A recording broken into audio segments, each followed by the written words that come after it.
Good evening. Once again, I'm here to complete what I've started earlier today, where I talked about some uncontrolled treatment and polypharmacy by some patent medicine dealers and some drug sellers in our respective markets and in the villages and in all nooks and crannies of the communities. You see, our patent medicine dealers, they are doing well, I must confess.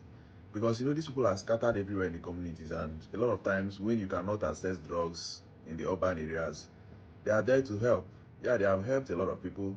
They have given good drugs that can sustain people till they can be able to get to the centers where they will now receive adequate treatment.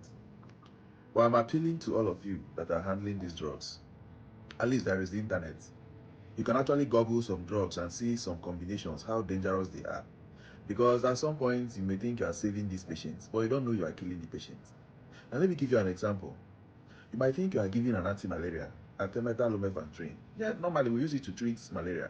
And you might decide to add an antibiotics in case there is an ongoing infection, trial by error. Guess what? Do you know that if you combine that anti-malaria with some antibiotics like erythromycin, it's very dangerous for the patient? It can slow the heart. Yes.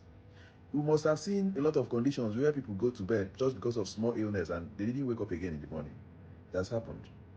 Now, for somebody that is having hypertension, who is taking an antihypertensive medication, such as lisinopril, and you give the person high dose of pain relief medication, maybe they did a strenuous work and their bodies are paining them. If you give them drugs like ibuprofen in combination with this thing I'm telling you, with lisinopril, it's like you have hit the kidney with hammer. Like it's a very harsh hit on the kidney. They can have kidney failure just within 1 week. Very, very easy. But some of you may not know these things. That's why I'm appealing to you to always check.